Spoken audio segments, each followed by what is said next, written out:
500 students watched Bruce Lee accept the challenge. 10 seconds later. What you're about to hear is not a legend whispered in martial arts circles. It's not an exaggerated tale that grew larger with each retelling. This is an account pieced together from the memories of those who were actually present, from biographical records meticulously kept by Bruce Lee's closest students, and from witness testimonies that have remained remarkably consistent over the decades. The names have been recorded. The date is documented. The location is known. And the 8 seconds that would define an era in martial arts history. Those seconds were real. The setting, it was a warm afternoon in Oakland, California, sometime in the mid-1960s. Bruce Lee had already begun to make a name for himself, not just as a martial artist, but as a teacher who was doing something dangerous, something that violated the unspoken codes of traditional kung fu. He was teaching non-Chinese students.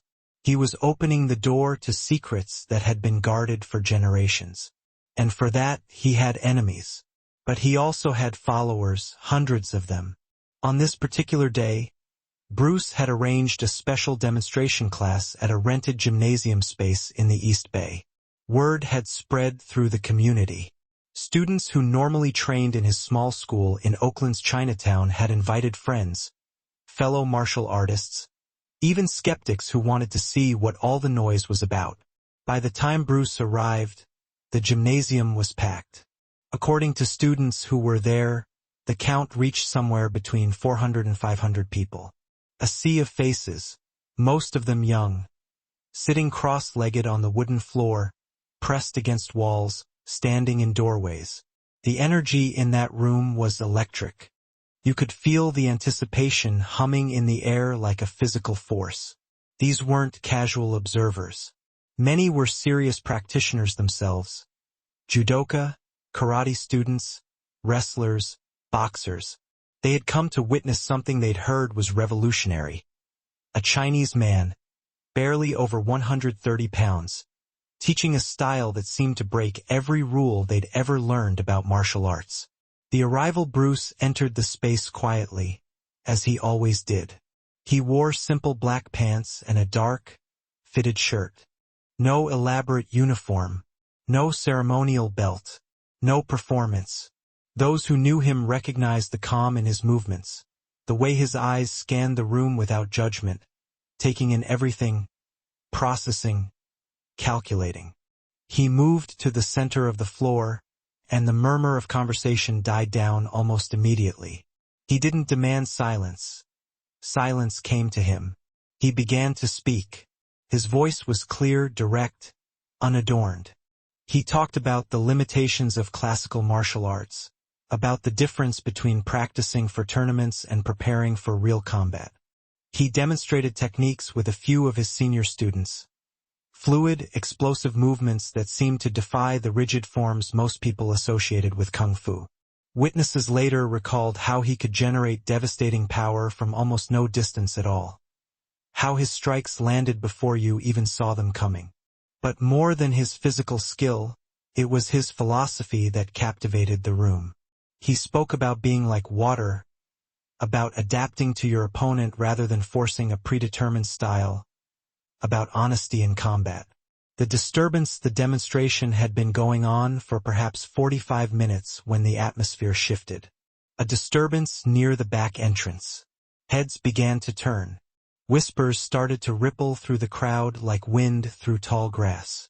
Someone was pushing through the packed bodies, moving toward the front with deliberate, unhurried confidence. And then the crowd parted and he appeared. He was a large man, significantly bigger than Bruce, thick through the chest and shoulders. He wore traditional kung fu attire, immaculate and formal. His expression carried that particular kind of arrogance that comes from years of being told you're exceptional, from defeating challenges, from never having your certainty questioned. Students who were present described the way he walked.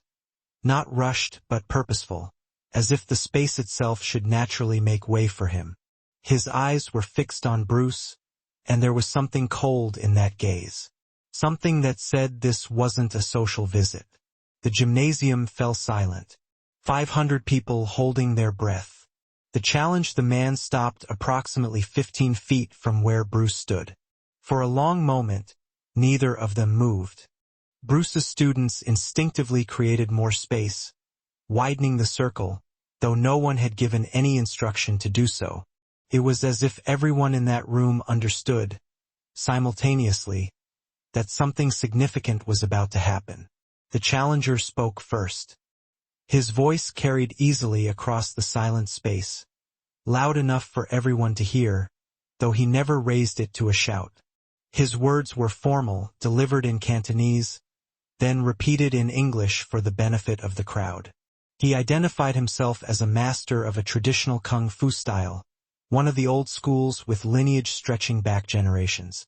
He had heard, he said, about this young upstart who was disrespecting the ancient arts. This Bruce Lee who thought he could improve upon systems that had been perfected over centuries, who had the audacity to teach sacred Chinese techniques to outsiders, to anyone who could pay a fee.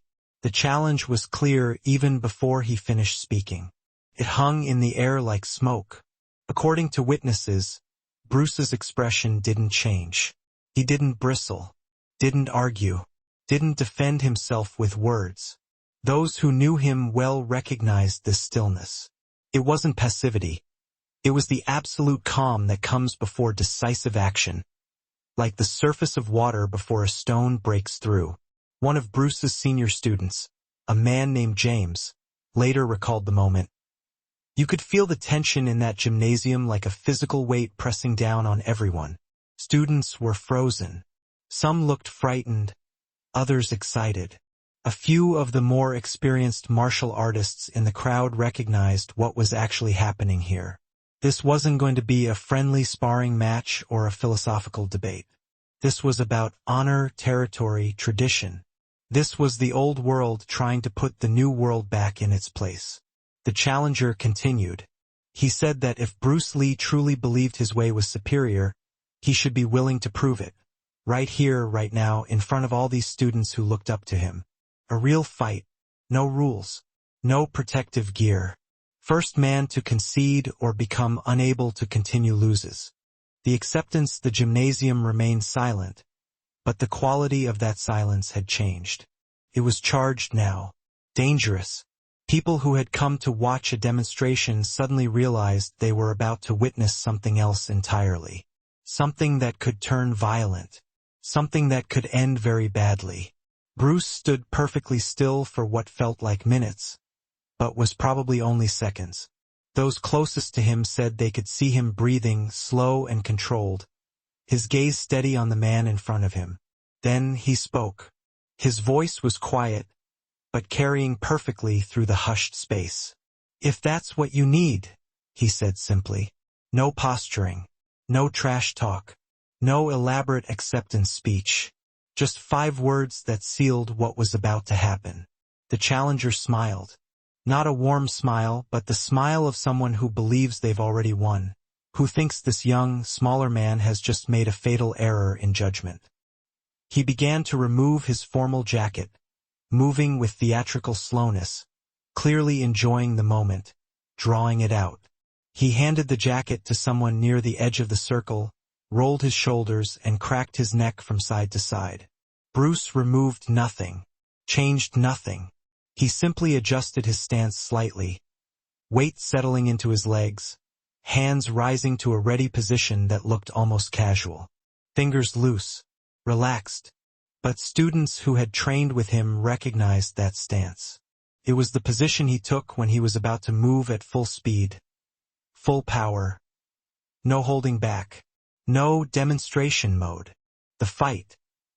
8 seconds the two men began to circle each other. The challenger moved in a traditional pattern. Formal footwork, hands held in classical guard positions. Bruce moved differently. Fluid, unpredictable. His weight shifting in ways that made it impossible to tell which direction he might explode from. Students later described it as watching 2 completely different philosophies made physical. One man moving according to forms learned through years of repetition, the other moving according to pure adaptability, responding to each micro-adjustment in his opponent's posture. The crowd pressed closer without realizing they were doing it. Hundreds of eyes locked on the two figures in the center of the room. Someone coughed, and it sounded like a gunshot in the silence. A phone rang somewhere in an adjacent room, and no one moved to answer it. The challenger fainted, testing Bruce's reactions.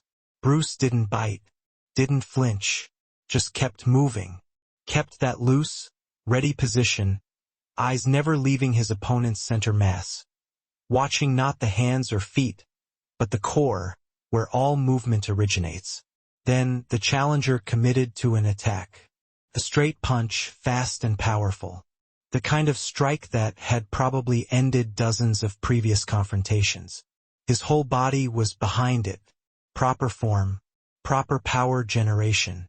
What happened next lasted 8 seconds. But those 8 seconds would be analyzed, discussed, remembered, and recounted for the next 50 years. Bruce moved. He didn't move backward. Didn't try to block in any conventional sense. He moved at an angle, slipping the punch by what witnesses described as mere inches, so close that the challenger's fist displaced the air near Bruce's face. But Bruce was already inside the man's guard, already past the point where traditional defenses could help. The first strike landed on the challenger's ribs.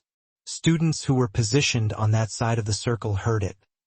A sharp, percussive sound, like a baseball bat hitting leather. The kind of impact that makes your own ribs ache in sympathy just from hearing it.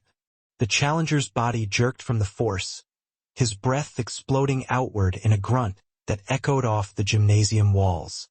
But Bruce didn't stop, didn't pause to admire his work or wait for a reaction.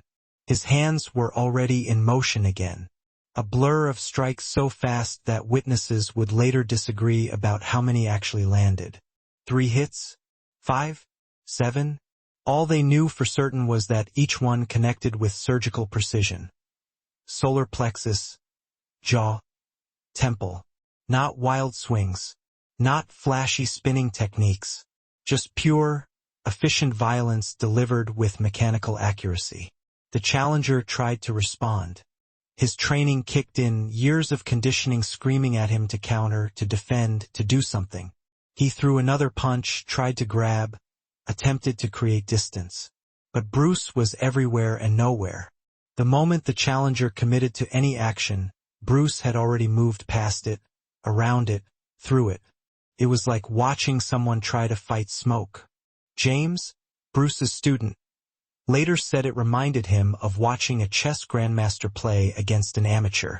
Not because of any lack of skill in the challenger, the man was clearly a legitimate martial artist with real training, but because Bruce was operating on a completely different level of understanding. He wasn't reacting to individual moves, he was reading the entire system, seeing 3 or 4 steps ahead, responding to intentions before they became actions. For seconds in, the challenger was already in trouble. His formal stance had collapsed. His guard was fractured. His breathing was ragged. There was confusion in his eyes now, replacing the confidence that had been there moments before. This wasn't how it was supposed to go. This wasn't what his years of training had prepared him for. Bruce struck again. A kick that came from an angle the challenger never saw coming, catching him behind the knee. The leg buckled, not a dramatic movie-style knockdown, but a sudden failure of the supporting structure. The challenger stumbled, tried to catch himself, and in that fraction of a second of vulnerability, Bruce was there.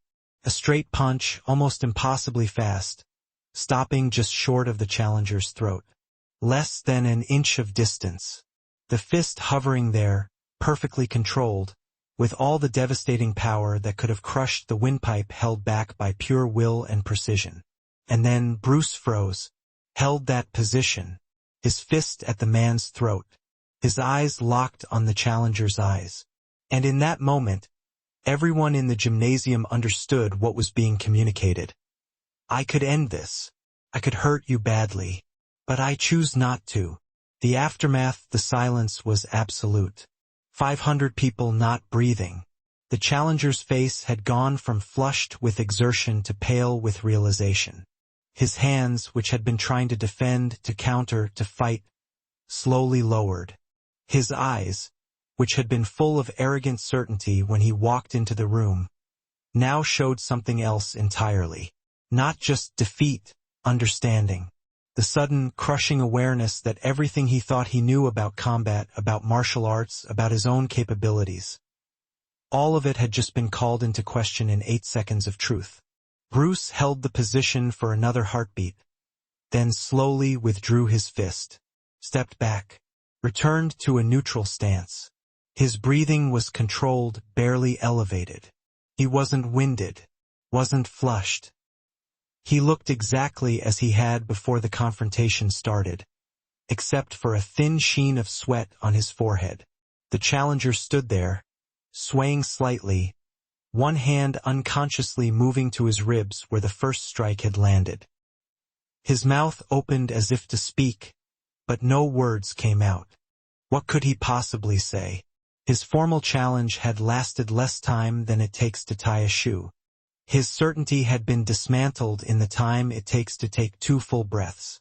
Everything he had come here to prove had been turned inside out, inverted, rendered meaningless by the simple, undeniable reality of what had just occurred. The gymnasium remained frozen in that tableau for what felt like an eternity. The challenger standing there, his guard dropped, his pride shattered on the floor like broken glass. Bruce a few feet away, perfectly still, watching him with an expression that held no triumph, no mockery. Just a kind of neutral attentiveness, as if waiting to see what would happen next. Then, slowly, something shifted in the challenger's face. The anger drained away. The arrogance collapsed. What replaced it was harder to define. Something between humility and shock, between respect and disbelief. His shoulders sagged. His head lowered slightly. Not quite a bow, but an acknowledgement nonetheless. He spoke. His voice rough, barely above a whisper, but loud enough for those nearest to hear. The words were in Cantonese first, then English. "I understand," he said. That was all. Just those 2 words. But they carried the weight of complete surrender, not just of the physical contest, but of the entire worldview he had walked in here defending. The lesson Bruce nodded once, a minimal gesture. Then, he did something that no one expected. He stepped forward and placed his hand gently on the challenger's shoulder. Not in condescension, not in pity, in recognition. One martial artist acknowledging another. One human being acknowledging another's courage, even in defeat. "You came here with respect for your tradition," Bruce said quietly, speaking directly to the man, though his words carried through the silent gymnasium. "That is honorable. But tradition must serve the warrior, not trap him. What you learned had truth in it, but truth must be alive. Must adapt, or it becomes a cage." The challenger looked up at Bruce's face. Witnesses later described what they saw there. It wasn't the look of a defeated enemy. It was the look of someone whose entire understanding of reality had just been restructured in 8 seconds. Like a man who had walked into a room thinking it was a closet and suddenly realized it was a cathedral. Bruce's hand dropped from the man's shoulder. He turned to address the broader crowd, his voice returning to the teaching tone he had been using before the interruption. "This is what I'm trying to show you," he said, gesturing around the room at all the watching faces. "Not that one style defeats another. Not that I am better than this man or any man, but that we must be free. Free from rigid forms. Free from the tyranny of tradition for tradition's sake. A real fight doesn't care about your lineage, doesn't care about your belt rank, doesn't care about the name of your style." He moved back toward the center of the space, his movements fluid, unhurried. The challenger remained where he was for a moment longer. Then, slowly, with visible effort, he walked toward the edge of the circle. The crowd parted for him, but differently than they had when he entered. Before, they had moved out of fear or respect for his reputation. Now, they moved with a kind of reverence, the way you might step aside for someone returning from a profound experience. Someone fundamentally changed. The man retrieved his jacket from where he had left it, pulled it on with movements that looked mechanical, automatic. Then, instead of leaving, he sat down on the floor at the edge of the circle, cross-legged, watching, waiting. He had come to challenge. Now he would stay to learn. The legacy Bruce continued the demonstration as if nothing had happened. He called up students, showed techniques, explained principles. But the energy in the room had transformed completely. What had been curiosity and excitement before was now something closer to awe. These people had just witnessed something that most martial artists never see in their entire lives. Not a tournament match, not a choreographed demonstration, but a real confrontation between two genuine practitioners, resolved in moments, with a lesson embedded in every second of it. James, the senior student, later reflected on what made those 8 seconds so significant. It wasn't just that Bruce won. Anybody watching could see he was faster, more skilled. What mattered was how he won. With complete control, without anger, without needing to humiliate or destroy. He demonstrated total mastery. Not just of technique, but of himself. That's what people felt in that room. They had seen someone who had transcended fighting and entered into something else entirely. An art that was about truth, not tradition, about reality, not reputation. As the demonstration continued, word began to spread beyond the gymnasium. By that evening, people who hadn't been present were already talking about it. Within days, the story had reached dojos and training halls across the Bay Area. Within weeks, it had traveled to Los Angeles, to Seattle, to New York. The details would blur and shift in the retelling, as details always do. Some versions would claim the fight lasted 30 seconds. Others would say 3. Some would say the challenger was knocked unconscious. Others that he was merely winded. But those who were actually there, those 500 witnesses, they knew the truth. 8 seconds. No one knocked out, no one seriously injured. Just a demonstration of skill so profound that it looked like something from a different realm of possibility. And at the center of it, a man barely over 130 pounds, who had just redefined what martial arts could mean. Years later, long after Bruce Lee's death, students from that day would gather and share their memories. They would talk about how that afternoon changed their understanding of combat, of discipline, of what it meant to be truly free in movement and thought. Some became teachers themselves, carrying forward the philosophy they had witnessed in those 8 seconds. The challenger never spoke publicly about what happened, but according to those who knew him, he abandoned his rigid adherence to classical forms. He began to question, to adapt, to seek truth rather than tradition.